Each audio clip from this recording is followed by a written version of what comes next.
All right, welcome, mentioners. We are live. I'm Caleb Johnston, And I'm Joel Furchess. and we are here with another Mentionables live tonight. We're going to keep trying out this format, see what people think. So tonight we'll be doing some discussion. We're going to throw in some video clips we're going to watch and discuss a little bit.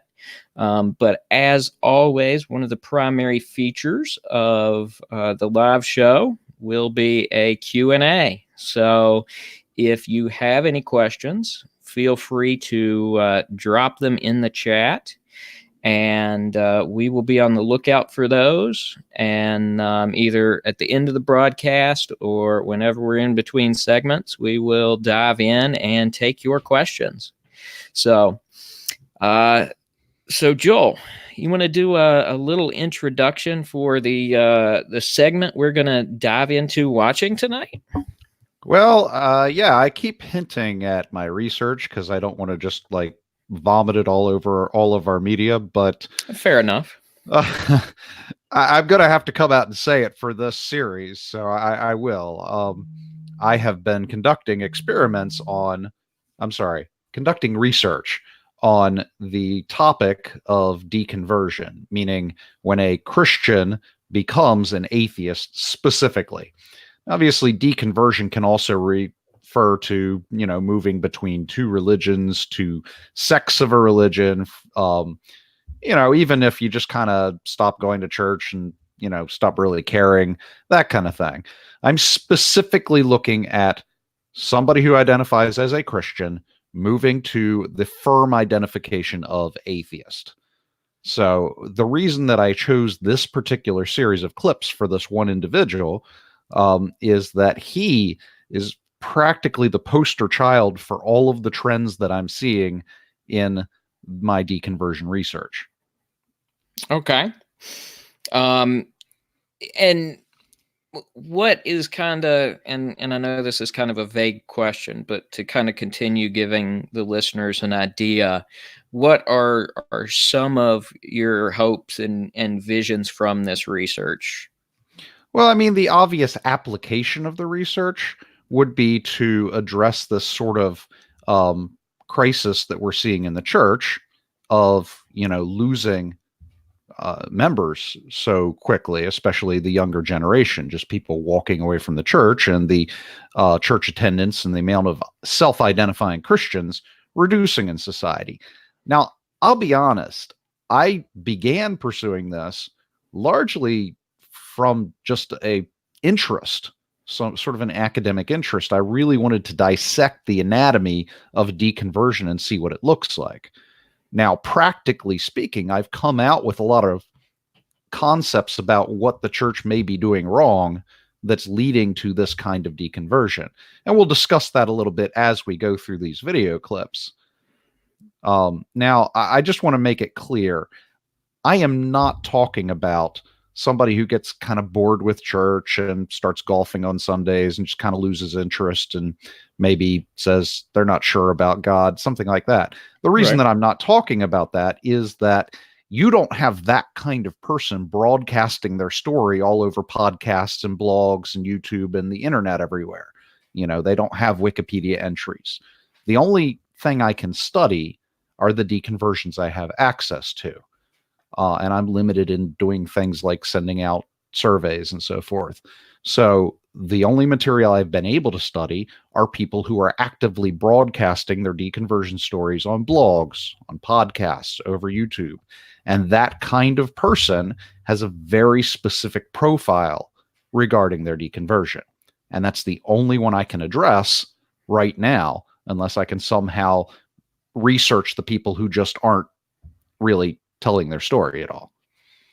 Right, right. I mean, I know I hear a lot from atheists in general about, sometimes having to stay closeted after becoming an atheist because of their family or friends or whatever. So it'd be really hard to get those kind of impressions in your case studies as well, since it's somebody who may not even publicly express this yet. Yeah, and I mean, in the cases I've studied, they've talked about how difficult it is quote coming out. It's this sort of vernacular that has kind of slipped into our society at this point, is hiding your true identity versus revealing it. And this is apparently how it feels to them when they're part of a Christian community, they're involved in a church. Sometimes they're very involved. Sometimes people look up to them, and they've done some aspect of the ministry, music ministry or youth ministry or something like that, and people just kind of identify them as part of that church. And so transitioning away from that identity, who am I, if I'm not a Christian? And what is my social group if I'm not a Christian? So yeah, I could see how, and I've listened to enough of these to see how difficult it would be to, come out and identify as somebody who doesn't believe in God, because Right. you are seen, you're the kind of guy that they're down talking on social media and, railing against in the pulpit and so forth. You're the enemy at this point. Hmm. And how does one deal with that? That'd be really rough. It would feel an awful lot like inadvertently ending up behind enemy lines in some way. Yeah, becoming the enemy. Right. And as a result, you start to see the church as your enemy, which is, a difficult current transition in and of itself. That's true. I mean,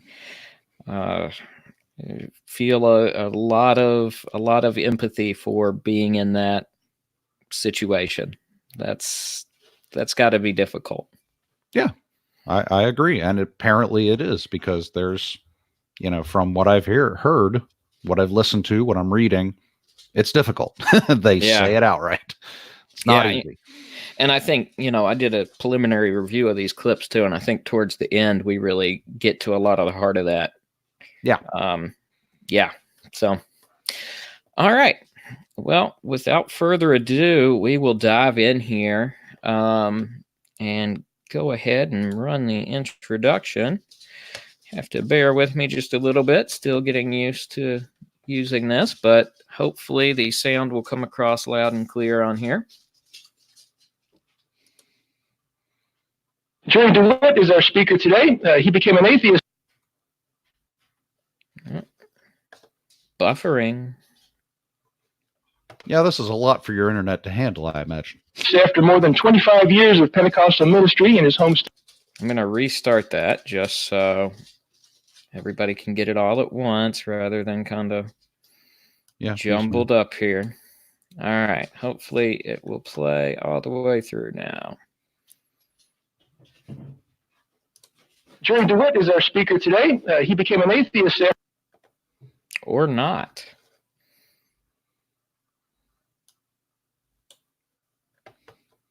After more than 25 years of Pentecostal ministry in his home state of Louisiana. His ministry experience began at the early age of 17. He was the assistant pastor of two United Pentecostal churches and one apostolic church. During his dilemma with doubt, Jerry held his... I'm going to drop our quality back just a little bit here. Okay. That should help us get these clips at a little bit faster rate. Let's see. Yeah, mostly we need the audio. Jerry held his senior, held the senior...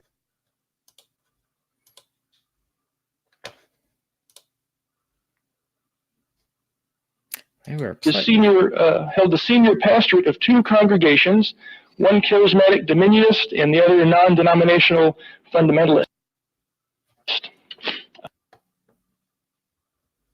Okay. Oh, all right. So Jerry DeWitt, I heard. Yep, Jerry DeWitt.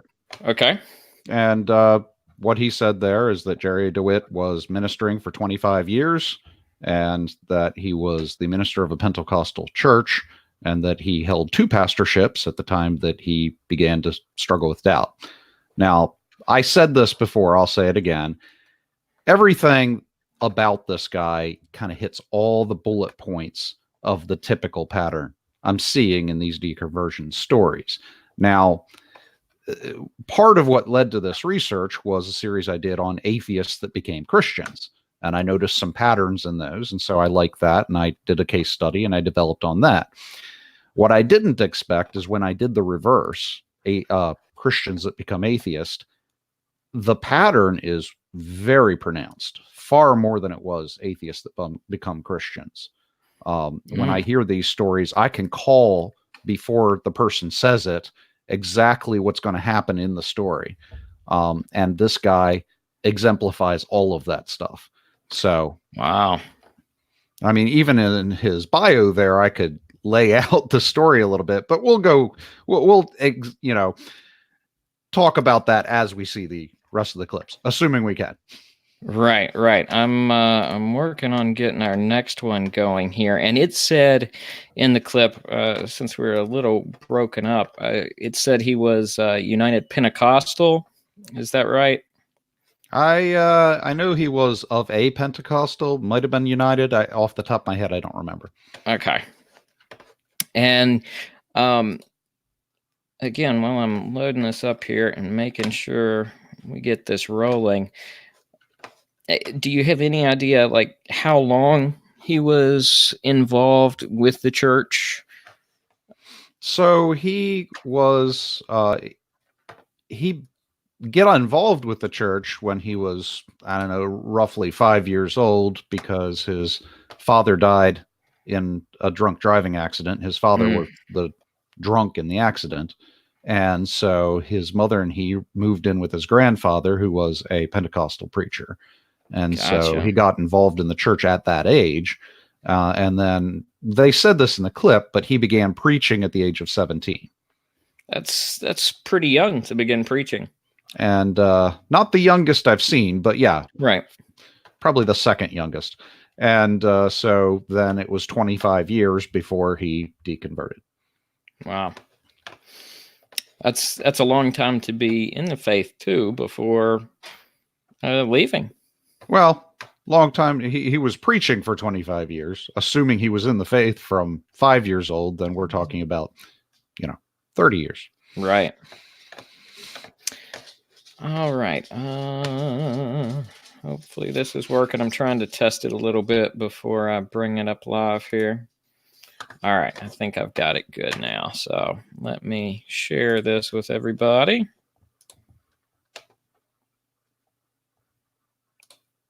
Thanks to everybody watching for bearing with us on this. We're still learning this software just a little bit, so we appreciate people sticking around and watching live or watching later.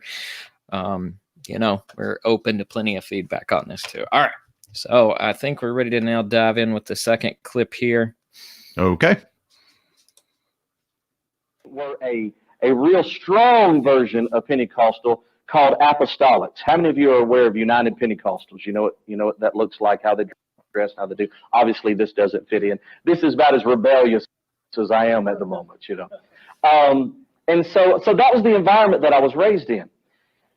You know as well as I know that being raised in that type of environment is kind of like having a small rock, a little rock, if you will, being put into the shoe of your mind, that no matter where you step, you feel it. You feel it with every single step. But unfortunately, with this particular rock, people sometimes find a way just to adapt to it.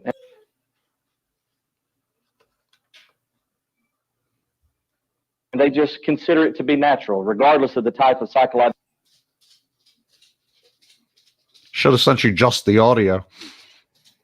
Yeah. I'm not sure why it's struggling so much. I did want to I'll pause for a minute here, but one thing I find interesting is that, he's referring to things as being like a stone in your shoe, which is interesting analogy. It's one that I use rather frequently in some situations when in the reverse. right. As being a good thing. I don't necessarily think a stone in your shoe or a thought that is kind of stuck there that you can't get rid of for some reason is necessarily a bad thing, particularly if it's something that is urging you towards finding out what's true. I would I would kind of think that stone in your shoe would be a good thing personally. I always want to have more truth in my life. Yeah, I mean, the stone in the shoe analogy is frequently used by Greg Kokel, who recently came out with an updated version of his book Tactics. Highly recommended. But this is, a concept, and I've heard you use it in this respect as well. This idea that he's not seeking to convert the person he's talking to right there on the spot. What he'd like to do is give them something to think about. Right. And that's what he means by a stone in the shoe. He's hoping it's a thought that will kind of tease at the back of their mind, and they'll be able to return to that and think about it, and that might lead them in a direction that's positive. So that's his analogy of the stone in the shoe. For Jerry DeWitt here, I think his analogy of the stone in the shoe is more like, you ever get an eyelash in your eye? Yeah, that's not fun at all. Right. He's talking about a constant irritant that you can't get rid of. You always feel it no matter what you do. This is the analogy he's making. So it's not this kind of teasing at the back of your mind that you might want to develop. Instead, it's this irritant that you can't get rid of. You can't think or act without this sort of constant irritation in the back of your mind, guiding your thoughts. So yeah, using the same analogy, but in a different sense. Yeah, definitely get that eyelash vibe from it. Yeah. All right, I'm going to keep playing here, and what I'm going to do is I'm going to try and download some of these clips rather than running them from this Google Drive too here in a minute. So pain that it may cause them, or the discomfort it may cause them.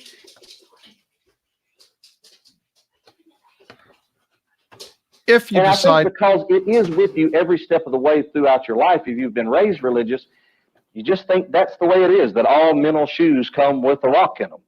And it took me literally 25 years of being the guy who was attempting to put rocks in people's shoes for me to realize that that was not natural, that that is not the default position of being a human being. So what was natural was that when I was about 17 and I began to try to find myself through a very unique set of circumstances, I ended up in a place called none other than Baton Rouge, Louisiana. If you know anything about Pentecostalism and the southern parts of religion, then you'll know that that is the headquarters for Family Worship Center, which is pastored by a little-known evangelist named Jimmy Swaggart. And so at 17, looking for my way, looking for my life, my mom had got married and they had divorced, and, there was just, normal life, but still complicated. At 17, at an extremely vulnerable place in my life, I'm now at Family Worship Center with 8,000 screaming, excited Pentecostals, and it was literally the most amazing thing that I had seen within those first 17 years. And the message did exactly what it was supposed to do. It brought me back to the awareness of that little rock that was in the mind of my shoe, or the shoe of my mind. And it gave me some direction. It gave me some purpose. And immediately, no exaggeration, immediately I wanted to preach. Immediately. okay. All right. So let's talk about what we just saw. There's a couple of things I want to unpack from there.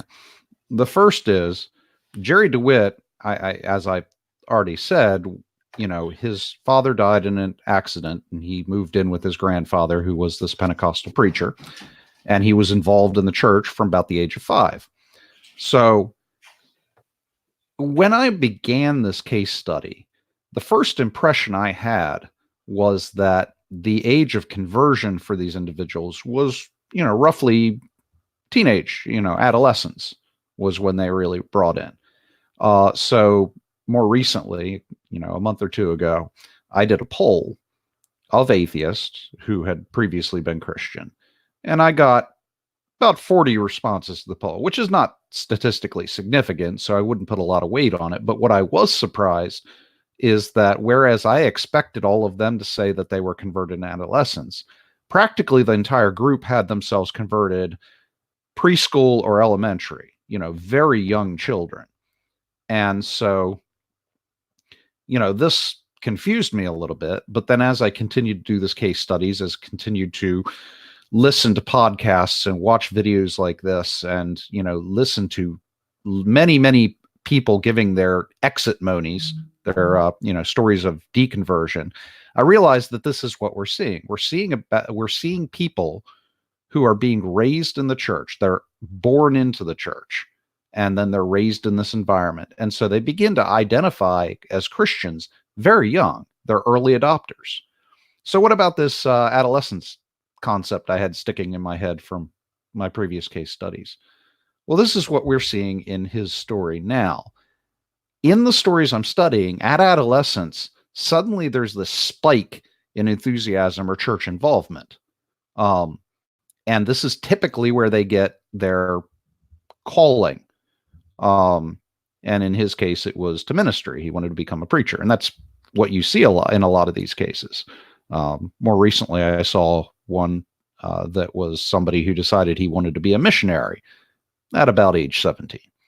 So, and, I've been reading about conversion, and more recently I was reading about the neurological idea. And, it was brought up there that in adolescence, your brain is developing and some parts are maturing quicker than others. And so the areas of your brain that are able to kind of inhibit your emotions so that you can kind of exert control over your emotions and other things for decision making and so forth, they aren't maturing as quickly. This is why teenagers act the way they do. And so it's a prime time for them to do this kind of high emotional, conversion or calling from God. And so this is exactly the pattern we're seeing. Again, this guy is the model. Early adopter, adolescence, he gets his calling, and, there's a spike in church involvement. Okay. Oh, yeah. Let me address the stone in the shoe thing, because this is important as well. In the stories that I'm seeing, almost universally, they're coming out of, for lack of a better word, a fundamentalist environment. Now, let me explain what I mean about that.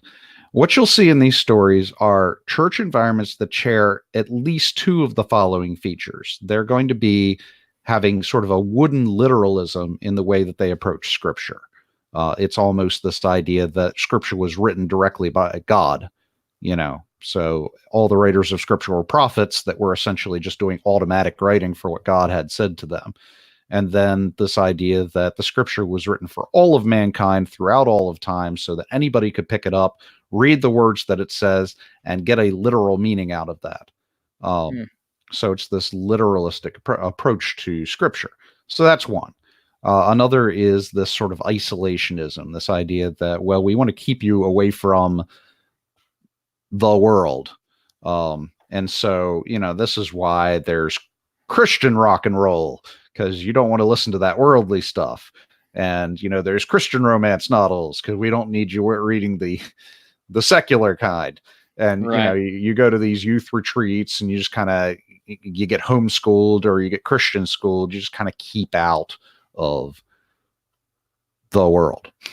Right. So this isolationism and wooden literalism. And then this focus on performance is another one. He, showed his beard and said that he was being rebellious. Well, why is growing facial hair rebellious? Well, in this particular denomination, there are some very strict guidelines about how you're supposed to act and what you can and cannot do. And you're kind of shamed or, scolded for doing things like growing facial hair. And so this is the kind of environment that you see. You see this sort of performance-focused church environment. And then the last one that I'm seeing is this sort of hyper-spiritualization.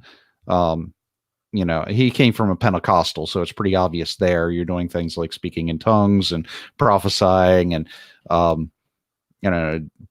doing exorcisms and faith healing and all of these things. This is a hyper focus on spirituality. But even if you're not coming from a Pentecostal environment, there's always this idea that there's a demon behind every corner. So, if you lose your job, you have a spirit of poverty on you, and let's get that out of you. And, it's just like Satan is responsible for every bad thing that happens directly. And so, all right, so that's it. You got wooden literalism, you got isolationism, you've got hyper spiritualization, and you've got performance. And that's kind of the environment he's coming from. He hits Okay. all the bullet points. And I think, side note, you were talking about, this wooden literalism and this isolationism, which, with the isolationism, it's something we would see very similar with cults as well, is a type of isolationism. But I think it's one of those things that Christianity has struggled with, particularly over the last 200 years of technological advancement. There seems to have been this mentality of new things being dangerous and scary and not something that Christians should be around. I think it's really kind of damaged things because at first, back in the 30s, 40s, 50s, it was very largely this isolation. I remember, seeing a textbook even from the 70s from an extremely conservative college, and it was about how rock music, the particular beats in rock music are actually designed by Satan to stimulate certain feelings. And it was definitely this us versus them kind of mentality towards just advancements, changes, different things. Mm-hmm. And then I think, we've tried to catch up so much in Christian culture to get from this place of no, we're not going to have any part of that, to this place of look, we've got some of this too. But it's too little too late. If you look at Christian movies, we didn't get in Hollywood and gear it towards creating a wholesome environment where we could create really good family friendly entertainment. Instead, we pushed away from it for so long that now it's like, the budgets are different. You're not going to get a big budget Hollywood movie from a Christian studio. And it's very much trying to play catch up in a game that, we're 30, 40, 50 years behind on at this point. And, that's especially when that's something that's contributing to situations like this. That's kind of sad when it's something that didn't have to be. If Christians had been more open about taking charge of some of these things versus just staying away from them.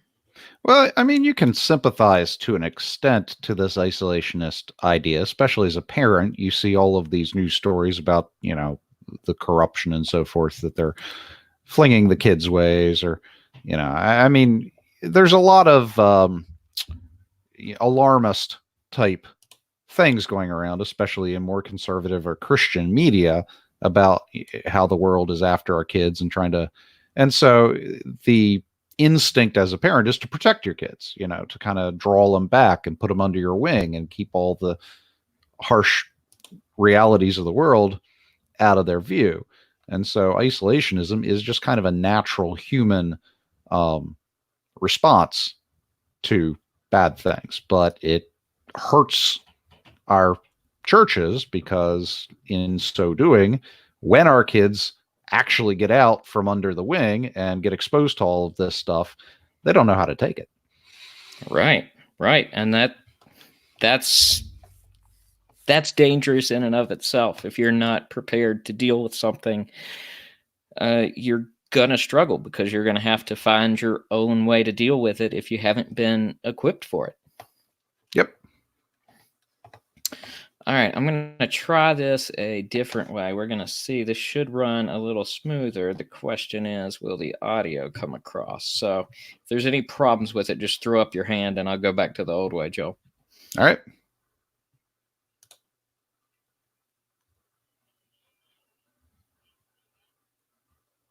Whoa, this is way worse. All right. Well, if you want to fiddle with the technical stuff in the background and you want me to, kill airtime, I can do that. No, I already had it loaded the old way too, so we should be good to go. Hopefully, just giving these a little time to load in advance will help. All right. Here we go. Let's try this.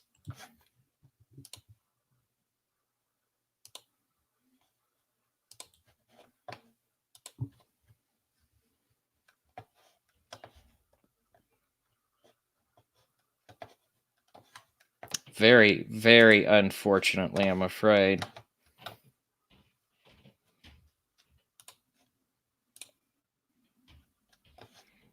All right, one last try here. Hopefully I can have these running a little bit quicker. If it comes to it, I can kind of sum up his biography. I'd prefer the clips, but if we have to go that route, I can go that route. I stopped that one because I forgot to share audio on it too. So I want to make sure it comes across all right to all the listeners. It'll be kind of weird talking about clips that they haven't heard. Agreed. Apparently, my livelihood in this story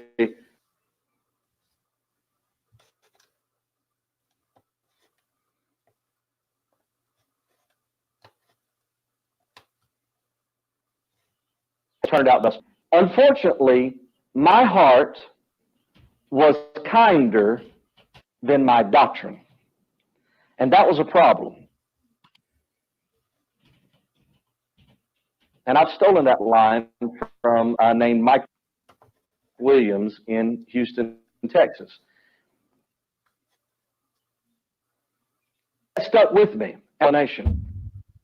Very quickly, I began to realize that I could not understand why that I was now going to heaven, that I was now saved, that I was now special, that I was now filled with the Spirit, and that I would enjoy all of eternity when other people that I knew were just as good as me would have a very, very different experience if they died. And I also couldn't understand how this God that claimed to, or maybe was promoted as loving us unconditionally and completely and willing to make whatever sacrifice was necessary, had even allowed such a place as hell with its eternal consequences to even exist in the first place.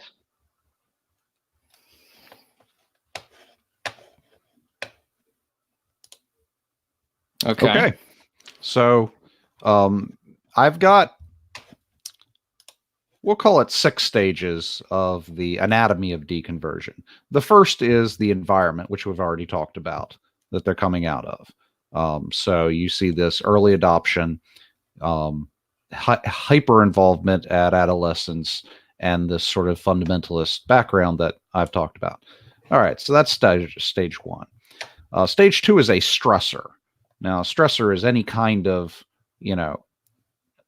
large change in their life, or loss of a loved one, marital problems, you name it. There's going to be some kind of stressor in their life somewhere involved in the deconversion process. Okay. Yeah, I mean, this guy, he lost his dad, his mother divorced and remarried and divorced again, and so there were stressors in his life. But what I want to talk about in this clip is the next step, which is what I call a trigger. The trigger is a specific objection that gives the person permission to begin questioning and exploring the things that they believe. And in every exit-mony, every one of these stories that I've studied or heard, there is always a specific objection brought up by the person that I call the trigger. So for him, obviously, the trigger was the doctrine of hell. How could perfectly fine people end up being punished eternally by God? This was a sticking point for him. And so he brings that up specifically because that's his trigger in his story. So he is currently at stage 3. Okay. So stage 1 is background. Stage 2 is stressor. Stage 3 is trigger. And that's where he's sitting right now. Okay.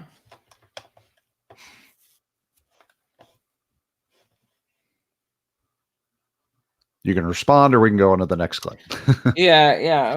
I was thinking if there was anything I wanted to add in there, but I think you put it together nicely. I think that's a trigger that a lot of people actually have, because you hear that objection come up an awful lot. Is that a good God? How could a good God allow hell to exist or allow evil to exist in one of those forms? I would say Yeah, that's problem one of of the evil. more major ones. Right. Yeah. Right. So let me make it clear. It's not as if these people have one objection and go straight to deconversion, but they always begin with one objection. Mm. And I call it a trigger because it's just giving them permission to begin doubting and asking questions. Gotcha. All right. Well, let's see what he has to say about his trigger.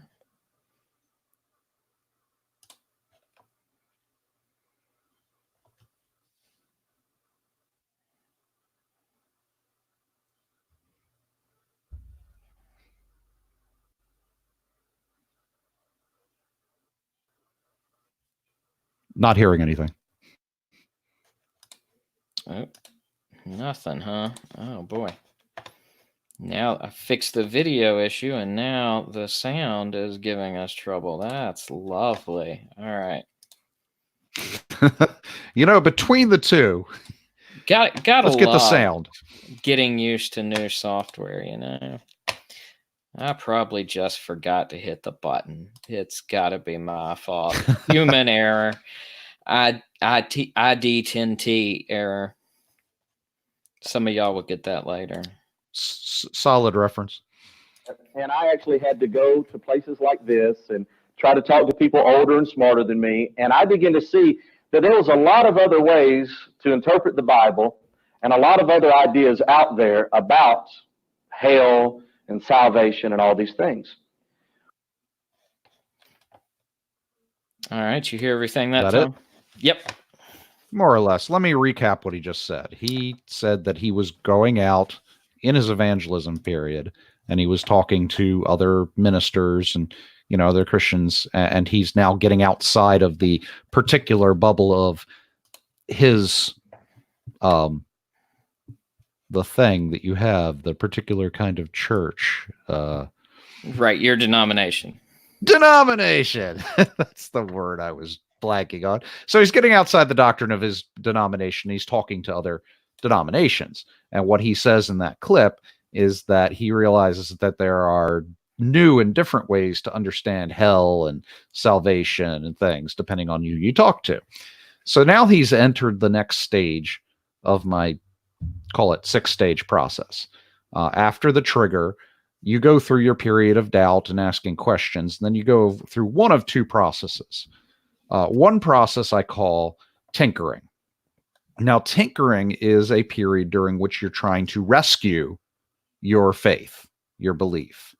And when I say rescue, I mean you're getting hit by all these doubts and questions, starting with the trigger and then continuing on. And so for each one of these doubts and questions that come up, you adjust your doctrine. You look elsewhere. You try to find solutions to these difficulties that you're hitting with the primary purpose of remaining a Christian, trying to keep hold of your faith. And so you just try to keep plugging the holes in the dam by adjusting your doctrine or sticking new ideas and doctrines in there to, quote, fix the problem.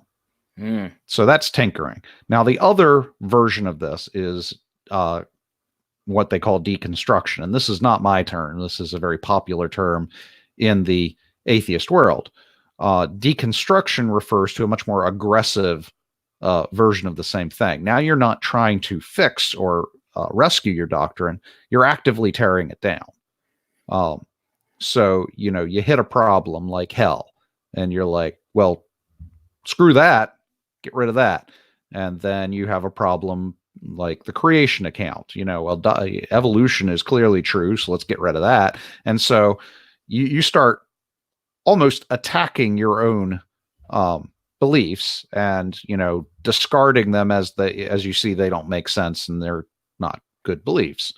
And now the same thing is true at the end of tinkering or deconstruction. You more or less wake up one day and discover that you don't believe. So tinkering / deconstruction is the close to the conversion period. So okay. we'll see where he goes from here. Okay, so what to kind of recap this for the listeners a little bit too, and to make sure I'm understanding you right here. So in this particular case, tinkering would be him finding out that different denominations have different views, and so he's taking his problem of hell and he's maybe looking at it through a different denomination's lens to Yeah. try and see if he has something that can maybe reconcile it a little bit for him. So problem of hell, for example, maybe he picks up on something like a annihilationism where there is no eternal conscious torment in someone's view, and kind of pulls a belief like that in. Mm-hmm. Whereas with the deconstruction, he would just say, oh, well, I'm just going to have to pull that out and remove that from my belief system entirely, and kind of disregard some of other beliefs in favor of maybe forming his own version a little bit as he's pulling things out. Well, I mean, with tinkering, you try to cram a new thing in. With Okay. deconstruction, you would be like, well, they clearly got that wrong. And so you chuck that out the window. Okay. And, you know, the more things that they got wrong, the more wrong Christianity begins to look. Right. All right. Let's try this next one.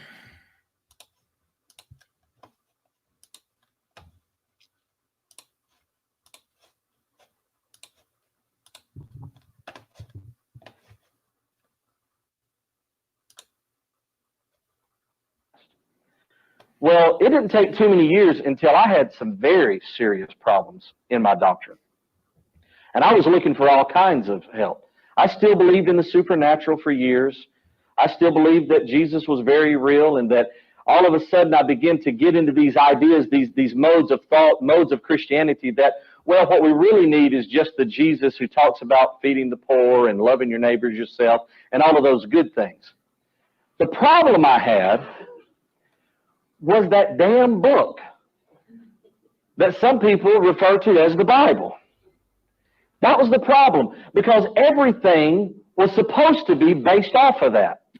And based off of this real easy interpretation. If you'll just pray and ask the Holy Spirit to help you, then the whole thing would just be made clear and it'd be easy to understand. Well, the more I understood church history and the more I understood just how it really was to be a Christian and live out the Christian experience, then ultimately it became obvious that it wasn't really that easy.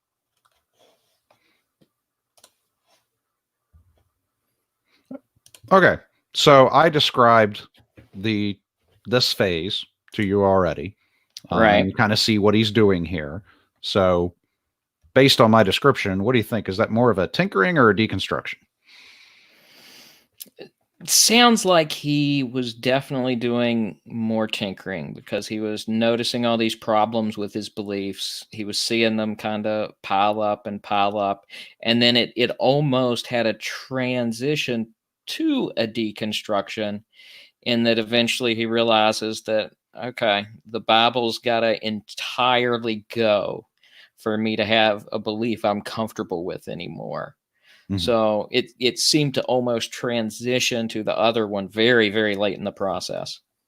Now, here is what I find. Well, with both tinkering and deconstruction, more so with tinkering, though, because with deconstruction, you kind of go from 0 to deconverted in a relatively short period of time. With tinkering, I've noticed that you kind of, again, with all of these cases, they start from, towards the right version, they kind of extremist in the fundamentalist area. And you tend to shift left as you tinker. And so what we see with a lot of these is that in order to fix all these problems with doctrine, you tend to kind of go towards a very liberal, progressive version of Christianity. So yeah, and we definitely seem to see some of that in the video when he's talking about, I just wanted the Jesus who was feeding the poor and curing the sick, and just kind of wanted that happy-go-lucky piece left without any of the rest of it. Right. And that's, it's typical because, like we said, one of the big objections is this problem of evil. And so, you don't want to view God as being the contributor to the problem of evil. So, you have to adjust and get a very happy, grandfatherly Mr. Rogers kind of God to get around the problem of evil. Now, another example of tinkering that comes to my mind is Bart Ehrman. And I think we're more or less familiar with his story, that he comes from this extremely fundamentalist, wooden, literalist view of the Bible. And then he goes to seminary and, he starts working through the scholarship of the Bible, and he runs into a historical error. And then his professor says, well, maybe Mark just got that part wrong. And to his fundamentalist, wooden literalist, God wrote the Bible and he preserved it over time. This idea that there have been changes and errors in the Bible just did not jive with him. So what does he do? He tinkers. He starts going liberal in his views. He wants to maintain the Christianity, but compensate for all of these problems he has with the scholarship of the Bible. Well, I mean, with Bart Ehrman, what he ended up doing was ran into the problem of evil, and that's when he deconverted. But his slide went from hyper fundamentalist to hyper liberal until he dropped it entirely because problem of evil. So that's interesting, and I think that if your case studies in this area really hold, so we can extrapolate that a little bit, and I think based on some of my assumptions and views from what I've seen, research wise, it looks like it probably would, that we've seen that same kind of trend in general culture over the last 30 years, where we've seen this trend towards a much more progressive Christianity. And then, now we're seeing the rise of the nuns as people are moving entirely out. So as a religion itself, at some level, there's a degree of tinkering going on, and we're seeing the results of that at some point now, I think. When I ran the poll that I did, again, only 40 respondents, so it's not statistically significant, but I got exactly what I thought would happen when I polled, what were your initial kind of beliefs or approach when you first began to identify as a Christian, or, as you were involved in the church before, and in the poll, it piled up towards the conservative end, sort of the fundamental end in beliefs. And then, when I polled how would you describe your beliefs and your approach, immediately prior to deconversion, and it piled up towards the liberal progressive end. So that trend of progress is consistent pretty much in all of the case studies that I'm doing. So 0 to deconverted, and then they go liberal or progressive, or they drift gradually in that direction, then they deconvert. Interesting. I throw this out. That makes me very worried for some of my friends. All right, let me load up this next clip. Well, just because every deconversion does that, it doesn't mean that everyone who does that will get deconverted. Right. Of course. I agree with you there. I don't think that's always the case, but in general, even in discussing beliefs with people, some of the ones I've talked with who have more progressive Christian views, they tend to drift further from even some of those core elements of Christianity. They view it as a little more gray area than something that's say black and white. So instead of holding fast to at least, certain core mere Christianity truths, they seem to even hold that in a little bit more of a gray area versus, someone on the more conservative side who would see it as heresy to even say that that's a gray area. Mm-hmm. Yeah. And I've actually seen some of these atheists say they still attend like a mainline progressive denomination church or a Unitarian type church just because they enjoy the community and they can agree with most of the thing the pastor is saying from the pulpit, even if they don't buy into the God stuff. Right. All right, here we go. Clip 6.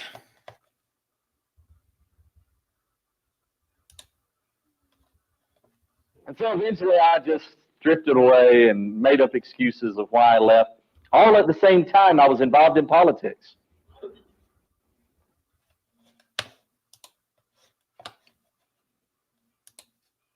All right. That sounds like a pretty big mistake. So I had to include that because this is practically universal that, as they drift away, they become very political. Interesting. And, post deconversion, they're almost entirely activist politically. I can't off the top of my head think of any of these cases I've studied that don't go, hyper political after they deconvert. So it's just universal. They get very political after they leave the church. Sometimes prior to leaving the church. That's interesting. Any clues or hints you've discovered as to why that is? Well, I mean, first of all, that the political thing might be part of the deconversion. I need to gather the statistics on that because I'm curious. Especially given sort of the hot button cultural issues that we're seeing nowadays. That political piece might be part of what drives them to deconversion because you start disagreeing with the evangelical machine in politics, and you start heading in the direction of deconversion because you can't sit in the pews with these people you disagree with politically. And then when they start preaching things like, no same-sex marriage or, I don't know, no abortion, that kind of thing. If the majority of Christians, and they're pulling these texts from the Bible and so forth, you got to discard the Bible because it says things you don't agree with politically. And so, yeah, I think that politics might be one of the drivers of deconversion. Now, as far as why do they go political afterwards, I can guess. I could throw theories out there. I don't like to do that unless I have the data. Right. But, I've seen more than one place suggest that given that humans kind of need a purpose and they need sort of this thing that they focus their drive, their moral drive, their moral center around. Once you leave religion and you chuck God out the window, you don't have this sort of hyper abstract ideal upon which to base your morality. So you're campaigning for the next best authority that you have to place as the center of morality. And that would be the government. So you shift to the political. And as far as why they tend to go progressive in the politics, because they're rebelling against the church, I don't know. Interesting. I think those are solid theories, at least. Yeah, but to anybody watching or listening, that is not at my official statement. Right. Couldn't be. I don't know. Right. Of course, I'm digging for stuff here from you, so want to pick your brain as much as possible on this stuff, given how much time I know you've spent in it. Yeah. Well, I mean, 100% of these deconversion shows, like podcasts and things that I listen to, spend most of their time talking about politics. It's about 50% politics, 50% religion. And they can connect the two because, the evangelical political machine is seen at, evangelicalism and right wing, they're the same thing. They're identical unto each other. Right. In certain people's minds. And so, when they're talking about politics in their mind, they're talking about religion. So. Yeah. And I think, culturally, we see a lot of that too, especially, the last 30, 40 years. you see this intertwining of a way that is not necessarily a good thing in terms of evangelicalism grasping onto, a given political structure versus, holding to a view, regardless of which side of the spectrum it is. And that's a challenge that has lots of good arguments one way or another as to why maybe you should do that or shouldn't do that. But I don't know that there are a whole lot of voices speaking up, and at least pointing out that there's something uh, fundamentally at whack there, that just where Christianity is not just a political system, and it is not going to hold on to every Republican view or every Democratic view. There isn't a single political system that can encompass Christianity's views. It's a moral worldview versus a political view. And it may have some things to say about politics. It may have some things to say about moral issues, but it's not going to necessarily fit neatly into this, two-party system that you want to look at. Yeah. Now, I attempt to remain apolitical as much as I can in my public work and profiles. Now, I do have political opinions, obviously, Right. and I do vote and so forth. But there's a number of reasons I try to remain apolitical. First of all, it doesn't help in apologetics. Uh, you Yeah. take a political position in apologetics, and suddenly it's a political argument for the remainder of your public period. Right. That becomes the only thing anybody's interested in talking to you about. So it's kind of a line in the sand that I'm not interested in drawing.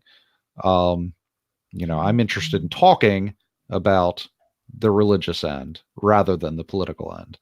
The second is that I have not informed myself enough about political issues that I feel comfortable, taking a stand and defending a particular issue. That's more Clinton's territory. Right. Um, And I would largely side with you there. I think that for me, one of the only values politics has, if you will, in a lot of, aside from being important for the governing of our country and that sort of thing, but from a public standpoint, one of the only kind of values it holds for me in discussing views is if I can utilize that piece of a conversation to begin a discussion about a moral issue that is significantly important, or that I really do want to hear someone's opinion on, and take that conversation from the political to the moral or philosophical. And that has a lot more value to me than any particular political argument. I don't side with defending a lot. I'll defend an issue perhaps, but I don't really like to defend persons, especially if I don't know them well personally. If you're not in my immediate circle of friends, I'm not going to jump to your side in defense until I know all the information that's available to me. Yeah, and there's a very active atheist that sort of accosted me on social media, and he campaigns. He's a devangelist, and he just friends as many Christians as he can, and then tries to be obnoxious enough to deconvert them at some point. Doesn't seem like a great tactic to me, but hey. But his entire motivation, and he makes this very public, is to shift the political nature and discourse in the country. He figures if he can deconvert enough evangelicals, he can swing the country back around to more progressive politics, which is what he would prefer. So his entire motivation for atheism and for discussing, doing obnoxious atheist things is political. His entire. That's That's interesting. I don't know why someone would want to do that to themselves, but Yeah. But he's probably not the only one that has that particular point of view. He yeah, I had to get that imagine from not. somebody. Yeah. All right, we'll dive into our next clip. Yep. At that very moment, it was as if my life was video, and all of a sudden it became pixelated, and everything in it became distorted, and block by block by block, pixel by pixel, they started going black. And all of the color seemed to go out of my life. And all of the pieces begin to fall apart. It would be as if my life was this library, and you walk down the aisle and you just started throwing books.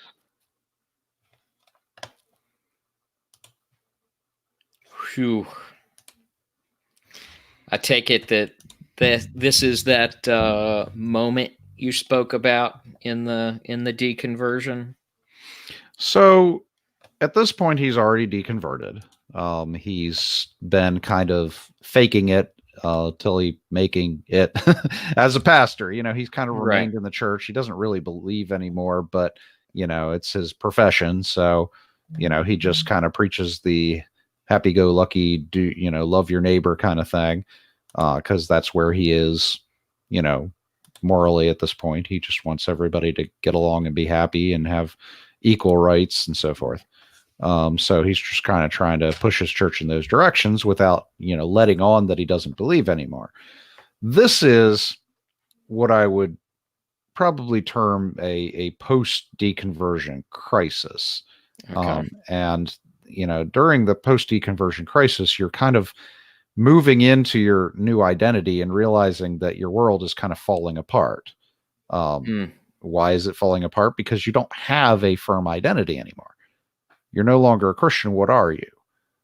Now, the post deconversion crisis is not something that I had originally included in my model, but it's something that's coming up so often as I interact with these exit monies that I have to deal with. Because when I studied, I was kind of studying up to the point where they wake up, they're deconverted, and then I drop it and I go on to the next one, because that's kind of the stage I wanted to leave up to. But when I listen or watch or read these things, they don't stop there. They talk about their life after. Now, the preface to what he just said was that there was this girl that had gone to his church, and his family loved her very dearly, and she was kind of a perfect angel, and she was a support that they leaned on, and she leaned on them. So I mean, you get it. She was important. So she calls him up one night, and her brother died in a car accident or something. So this is just fresh in her mind. Something really terrible had happened to her, and she's calling her pastor for comfort. And he realizes that he can't pray for her. He doesn't believe in any of that stuff, and he doesn't want to be dishonest. And so he can't do anything for her at this point. And that's when his life started falling apart. So at this point, he's, and you see this a lot, especially with pastors. They sort of remain in the pulpit for a while after they deconvert because, what are you going to do? And so, you see a lot of them say something to the effect of, well, I can't get up here. I realized I couldn't just keep lying to these people. And it's kind of this moment where they realize they can't keep faking it anymore. And, again, the pastor I'm thinking of said he was up in the pulpit, and at that moment, as he's preaching, he realized that he's lying to these people and he can't keep doing it. And it was just kind of this moment of crisis for him.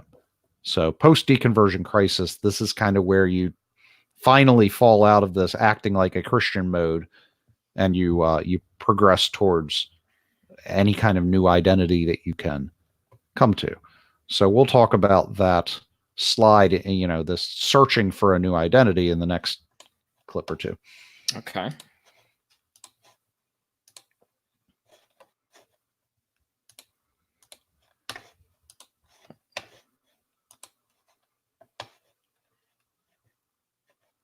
Let me.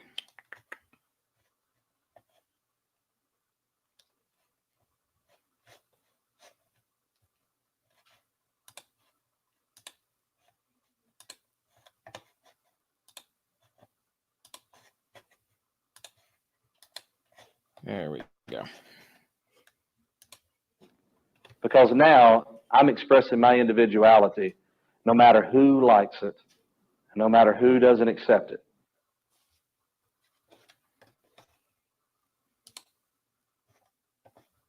Okay. All right. So this is kind of this idea that, where is my new identity? What do I do after I'm no longer Christian? And then there's this idea of freedom.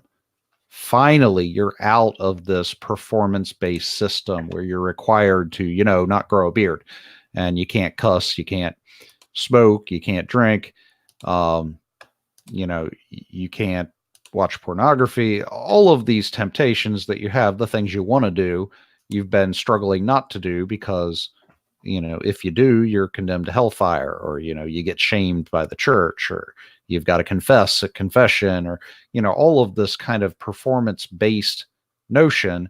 Suddenly you're free from all of that. And so, and you see this with atheists. They'll express it that religion is oppressive, atheism is freeing.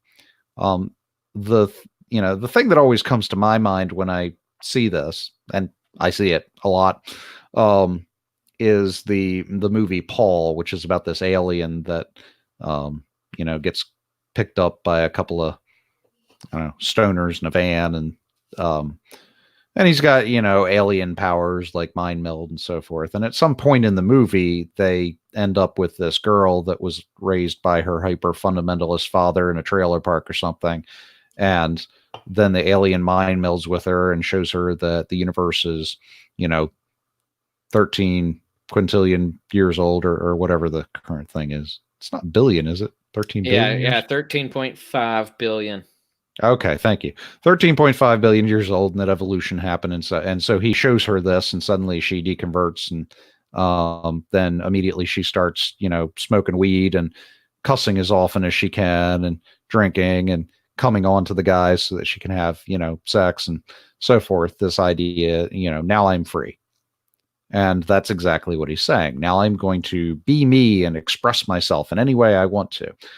And I see this especially in these podcast shows where they interview people about their exit monies. And I follow 2 of these now.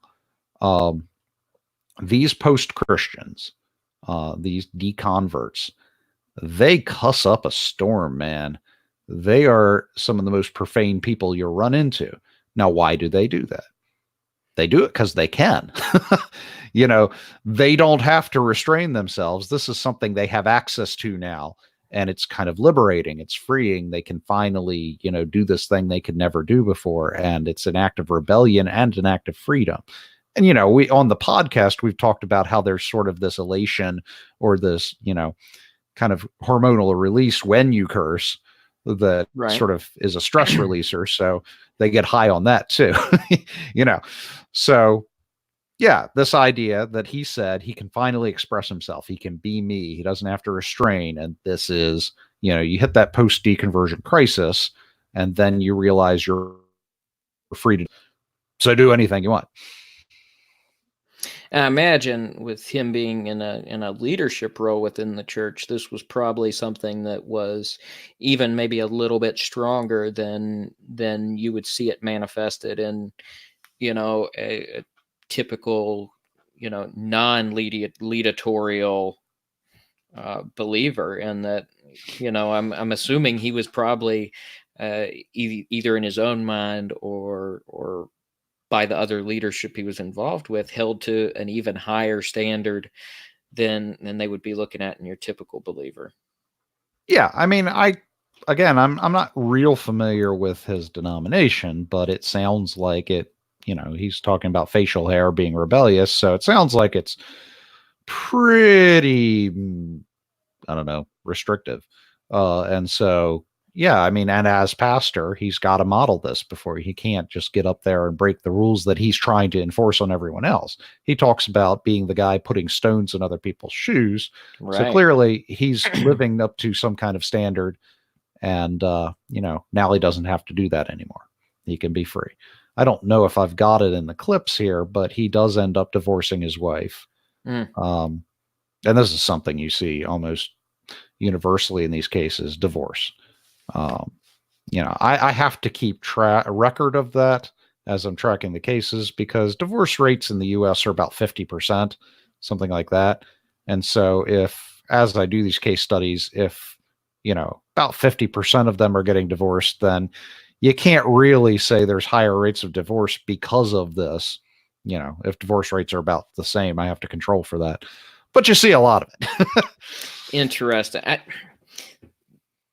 That's something that, and no matter how I put this, I know people will probably take it the wrong way, but it seems like this freedom that's indicated by a deconversion, it seems to be a loss of self-control in a certain way too. I mean, you could Maybe. make an argument from a purely non-religious standpoint that certain boundaries and rules can be beneficial to society in how they maintain social structure, how they build self-control.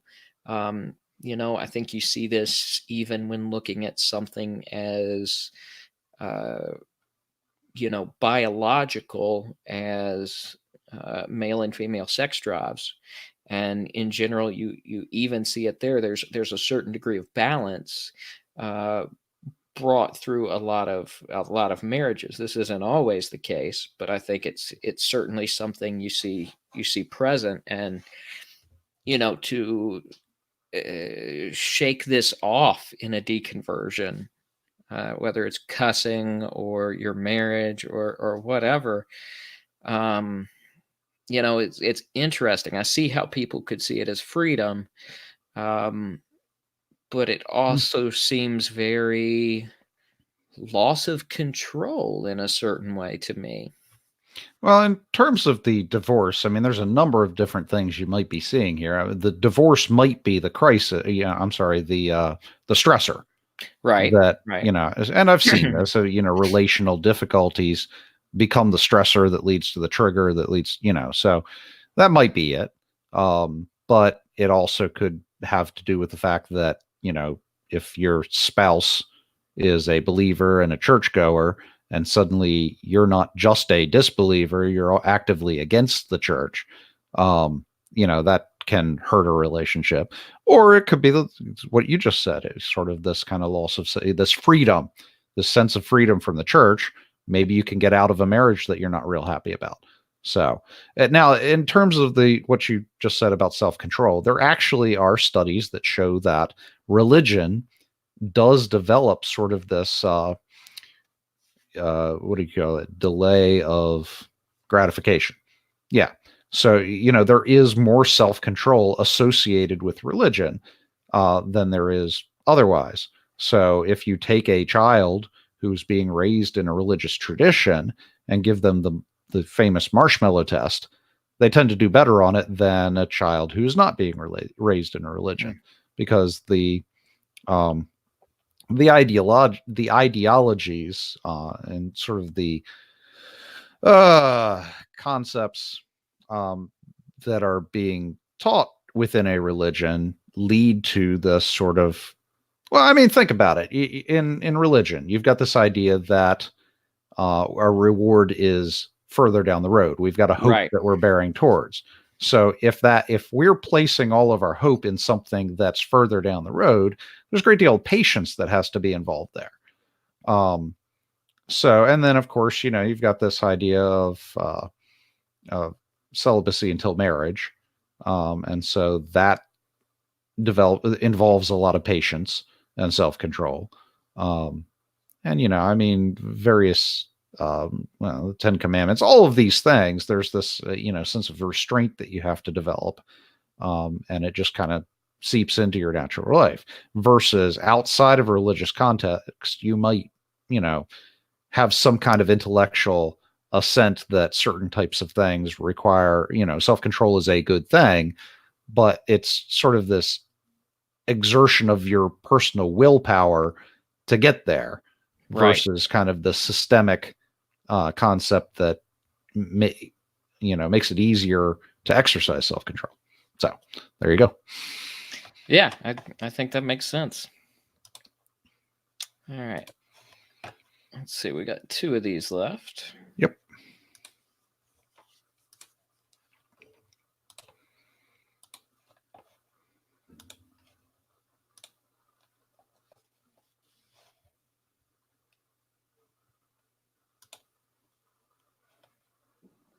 The only thing that keeps a person from not only committing identity suicide, but keeps them from committing suicide over the loss is the relationships that they're then able to build within the free thought community.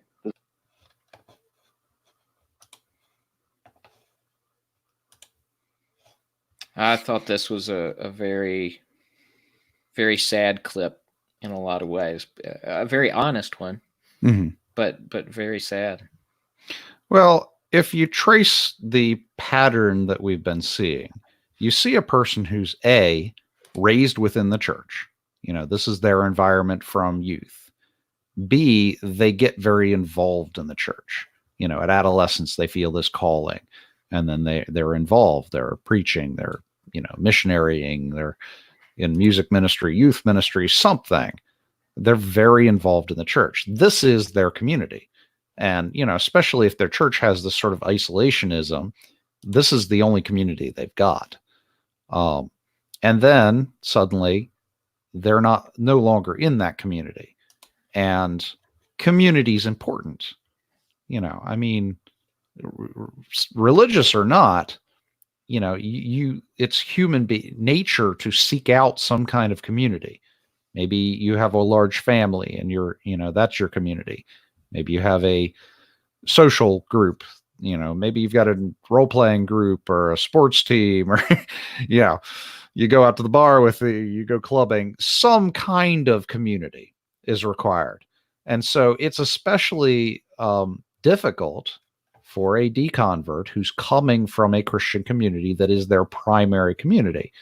They have to find something to replace that. They've just lost family, friends, everybody that was important to them.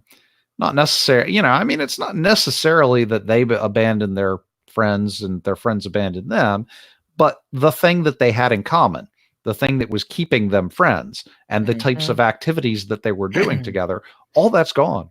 It's out the window. So, in order to have a community, you have to have some kind of commonality that keeps you together. And if you lose that commonality, in this case, religion, they don't know who you are anymore. You're like the drinking buddy who doesn't drink, Right. You've gone sober. And so you go out to the bar and what are you going to do? It gets super uncomfortable. And the same thing, if you sit down at your family dinner at Thanksgiving and suddenly you're an atheist, and they, say, well, that's all Right. What are you supposed to do around them anymore? What can you and can't you talk about? It's just, so either the church pushes them away or they push the church away. Either way, there's a loss of community and they start trying to seek a replacement. So post-conversion crisis and then a search for a new community. And that's where he's at now, search for a new community. And that's got to be difficult. I mentioned this last time. I think we discussed this. I think it was on one of the podcasts, but being in that kind of situation, it's really sad that people, particularly Christians, would pull away from somebody rather than pull closer to them in this situation, because that's really what they would need, is still continued support from the people that they know and care about and that have been there. But like you said, it's challenging because they don't know this person anymore in a lot of ways. But so many people are unwilling to, I guess, reach out there and get to know them again, to understand what brought about the changes, to converse with them like they're just another person, versus completely pushing away as being this enemy camp. As Christians, and I think this is something that we overlook so much, is that our enemy is not non-believers or believers of other faiths. Our enemy is very much a spiritual one, and that we should be pulling close to people whether they're believers or not, particularly in scenarios like this, because the last thing you want to see is someone lose beliefs over something like the belief in hell, and then they take their own life.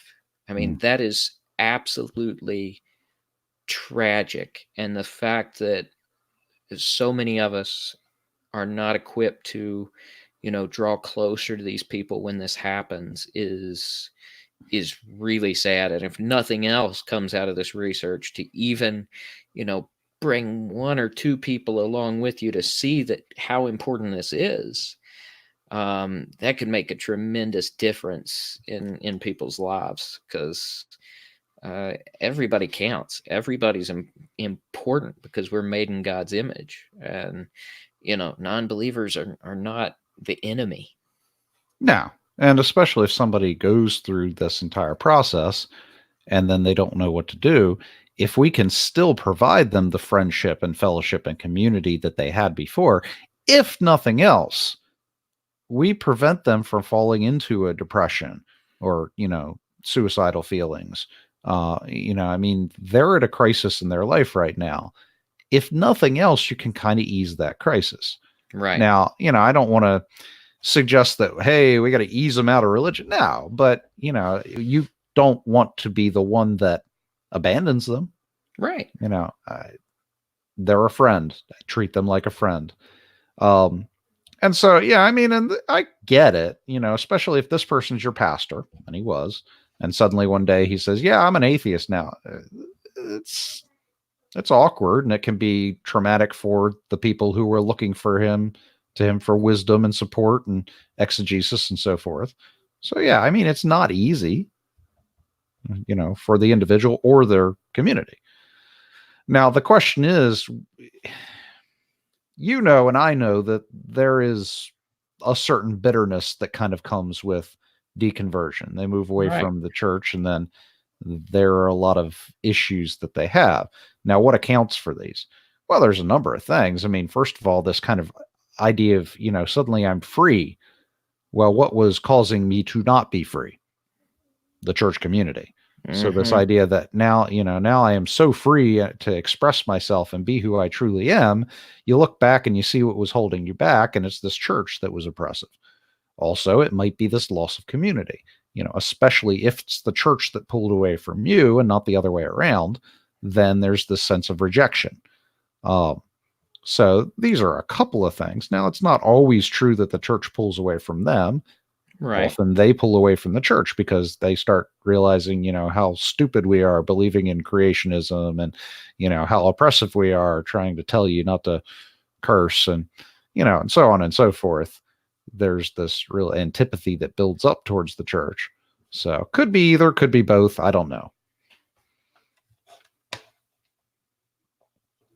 Well, in either case, I think it's something that we have to intentionally look to avoid, at least from the church side, and as individuals, as much as possible. I think we should look to do everything we can, like you said, to at the very least ease some of that challenge that they're going through. Because there's a lot of awful outcomes that could come from that. Yeah, and preaching at them is not the solution. No. I mean, what I would recommend is let them open up to you. Let them tell you what they do believe. Tell them about the struggle. Let them tell you about the struggle they've gone through. I mean, this is a person who's had to go through this process silently. Who are you going to tell about this? And so, I mean, afterwards they tend to seek out. Is this the last clip? Yeah. We've got just one more here. Okay. Just one more. All right. I won't address that just yet then. Okay. Yeah, this one looked back from the guy who does the intro. Yeah, but it's a issue I wanted to address last. Okay. All right. Want me to dive into it? Yes, please. All right. Here we go.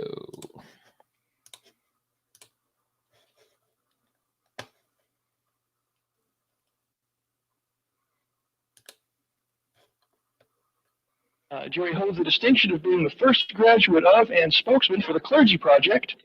And the Clergy Project is a private, invitation-only safe house community of current and former ministers who no longer hold the supernatural beliefs of their religious traditions. And that project was started by Richard Dawkins and Dan Barker. Most recently, Jerry was appointed Executive Director of Recovering from Religion.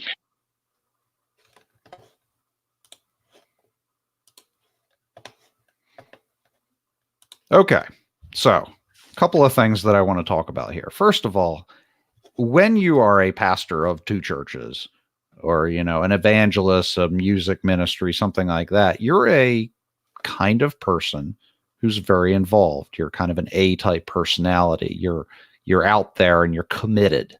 Right. And then when all of that commitment falls away, you are not no longer the type of person who gets involved and is committed and wants to campaign and so forth.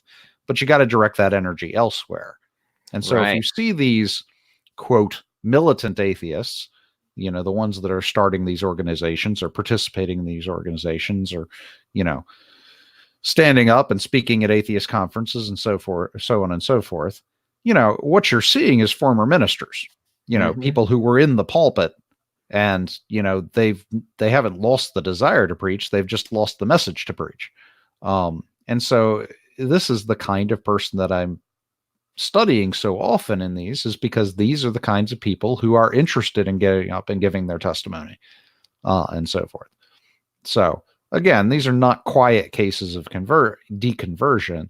They're very outspoken, influential people who don't cease to be outspoken once they deconvert. And so this guy is no exception. He got involved in atheist organizations almost from the get-go, because after that kind of post-conversion crisis we saw, he's sitting there saying, what can I do? So he immediately locates an atheist, and the organization they belong to calls him up and gets involved right away. And so he's involved in several of these. But then again, the other thing I wanted to talk about is the search for community. If the most pressing thing on your mind at that point is the fact that you've deconverted, that you've got a new identity, that you're an atheist, what kind of community are you going to be looking for? You're going to be looking at an atheist community. And so, unlike conversion, deconversion usually occurs with you getting involved with atheists after you deconvert. It's not an atheist evangelist or devangelist that comes along, you form a relationship, you get excited about the message they're preaching or so forth, and then you become, Right. Seldom, if ever, have I seen an exit mony where the person encounters an atheist and interacts with them, then they deconvert. They start seeking out the atheist community as they're starting to deconvert, because they're looking for a replacement community. Right. Now, having said that, when you go to a group of atheists as your new community, you have only one thing in common with all these people. Some of them might be businessmen, some of them might be Star Trek freaks, so some of them might be politicians. They're very, very different kinds of people. They only have one thing in common, and that's that they don't believe in God. And in this case, they're not particularly fond of Christianity in general. So if you wonder how these atheist organizations get more and more militant, it's because they have to focus on the thing that brings them together. They stop focusing on that, they fall apart as a community. And so they sort of have to stir up this kind of antipathy they have towards Christians and the church and so forth. They've got to find ways to keep poking at that wound and irritating it, so that they keep this enthusiasm that makes them cohere as a community. And, so if you wonder why you see these atheist communities just so hostile and bitter, they have to be if they want to function as a community. Right. And I think somebody in that situation too is definitely going to be looking for those things that they can talk about, for those commonalities. And, the most obvious ones are going to be the ones that are at the forefront of, your connections with people. So Mhm. it makes sense from a Mhm. psychological perspective. Yeah. And you and I can come together, as Christians, having that in common, and we can talk about our beliefs. And since it's a positive belief system, it Hmm. makes for an interesting discussion. Now, I mean, we Right. might have different ideas about the things that we believe, but having that discussion is both constructive and, it cohesive. It brings us together. Um, but when you're uniting around things you don't believe, it's a completely different kind of conversation. You have to keep bringing what irritates me about Christians, blah, blah, blah. Hmm. That irritates me too. But have you ever blah, blah, blah? I mean, you're not building anything. You're tearing something down. So now, again, I have sympathy for these people. They're coming out of a situation. They're trying to find a new identity. And the thing that's pressing on their mind, like you said, is the process they just went through. And so, to an extent, it's almost like an AA meeting there. You get up and you tell your story about the trauma that you've gone through. And, they all sympathize with you. And then you hear them get up and talk about their trauma. And so, I mean, this whole atheist conference, to a degree, it's a group therapy session. Right. Right. You're trying to release all of the stress and anxiety you've had from the deconversion process to people who can sympathize with that. So That's interesting, and I think you see the same thing with politics largely too. There's very little uniting over what people are for. mhm. Occasionally you see it, but 90% of politics is what you're against. Anymore.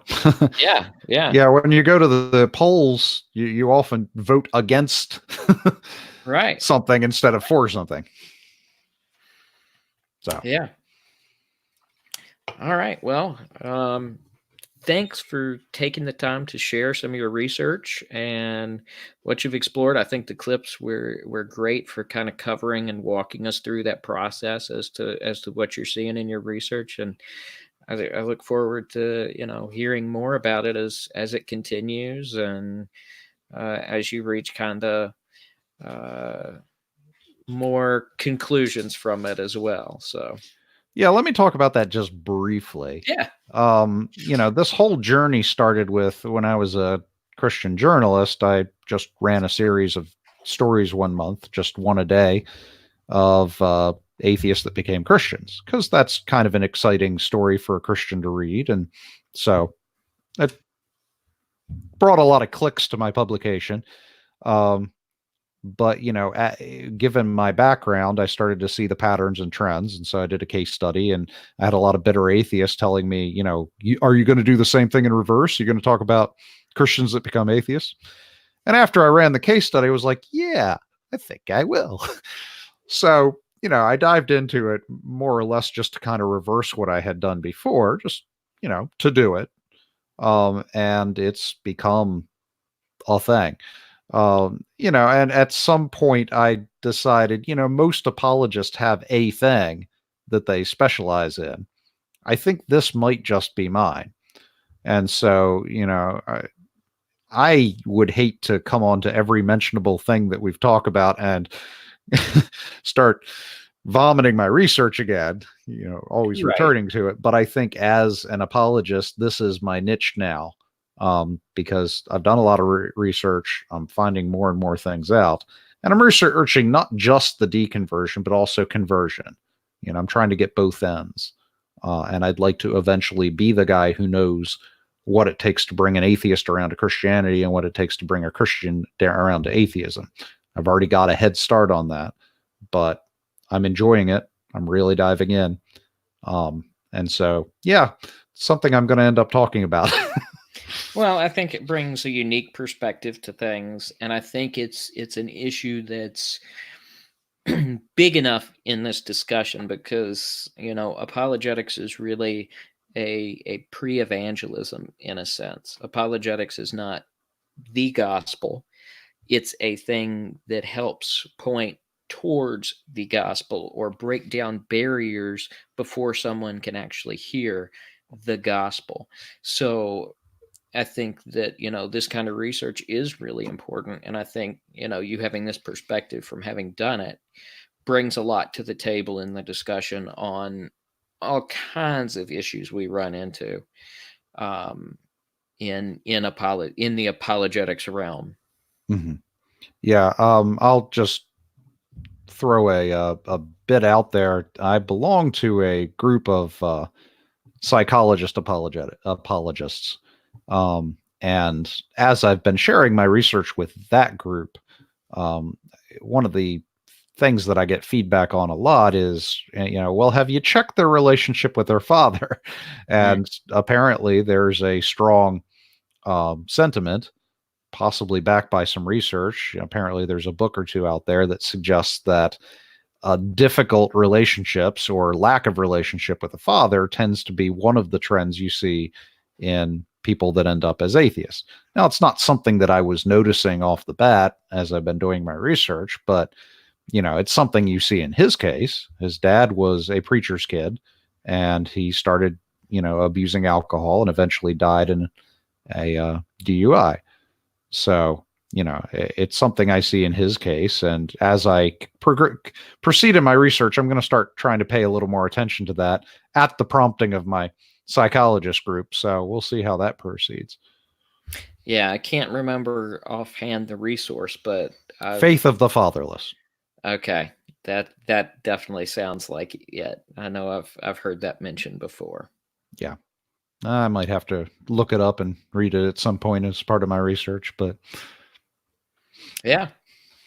All right. Well, unless there are any questions that come in, I don't see that we've had any questions this broadcast. So nope, I've been looking. So hopefully, people who do tune in and watch this after the fact, be on the lookout for the next one. We're trying to do these streams a little more regularly. And so be on the lookout. We'd love to have some live Q&A to get into and handle questions live on the air here. So thanks for watching. Hope you've enjoyed, and hope everyone has a wonderful evening or morning or whatever time of day you may be watching this.